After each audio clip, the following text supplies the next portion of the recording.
Hello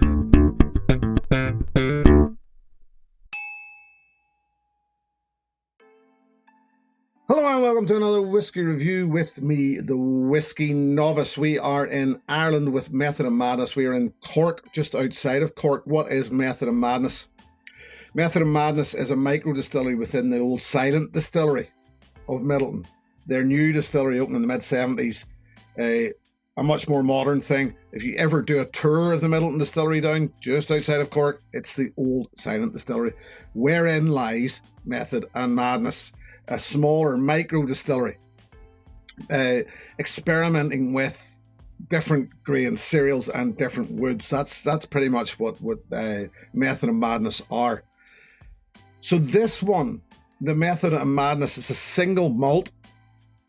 And if you read the label, it's actually a 14-year-old single malt.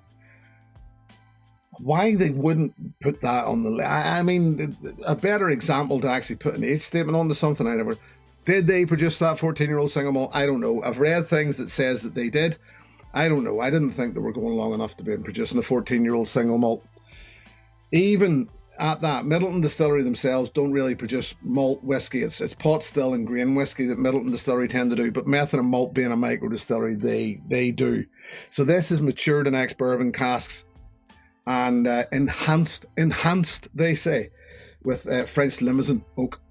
Bottled to 46%, non-chill filtered. Colour, I don't know. It's something that Irish producers don't tend to delve into an awful lot. Even if it is natural colour, they rarely say it on the label. So let's go, shall we? Bright, citrusy, loads of green apple, cereal. Yeah, fresh cereal. Slightly spirit forward, but not offensively so. It's creamy. It's weird because I would actually suggest it's both creamy and almost effervescent on the nose, like a sparkling white wine.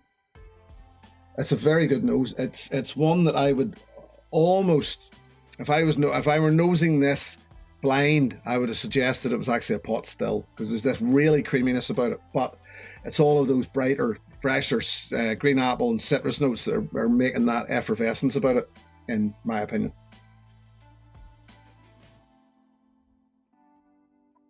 Yeah, sweet, sour, arrival.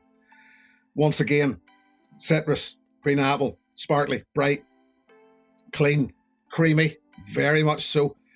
Is that the Limousin oak enhancement? I don't know.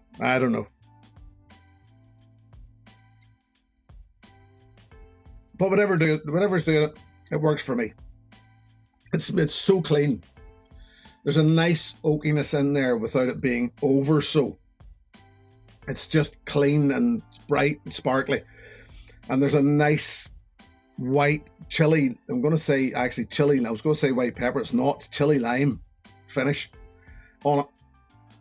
Chili and lime, clean once again. Add water at your peril, I'm going to suggest. This is triple distilled malt. Triple distilled malt doesn't tend to take water terribly well, in my opinion. There's been an awful lot of water added there to triple distilled spirit before, just to cut it back to casking strength. So be very careful when adding water. Drop of water to this, yeah, I mean, it does make it slightly cleaner. It does round the edges off slightly, but it didn't work terribly well, in my opinion. It didn't like an awful lot of water. So if you're adding water to triple distilled spirit, do so at your peril. Add it by the drop. Would I replace it? No, it's 70 to 80 pounds a bottle. It's nice. It's not nice enough for 70 to 80 pounds a bottle for what is technically a non-aged state of whiskey, even if they do say on the back of it's 14-year-old spirit, which I'm still not convinced they produced. If you know different, please tell me in the comments section below. But apart from that, we'll leave it there and move on.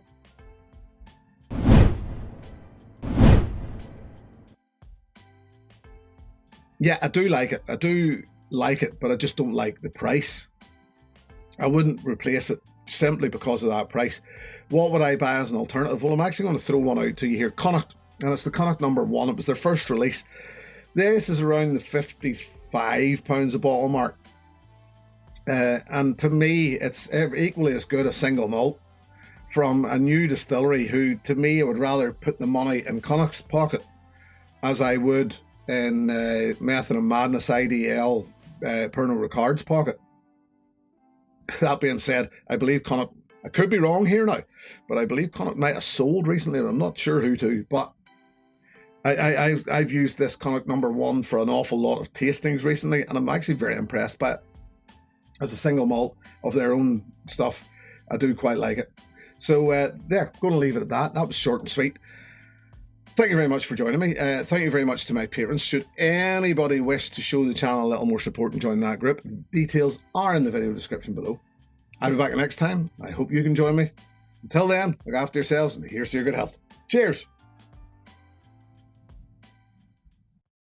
Hey, thanks for watching my video. Please click and subscribe to be notified of further content.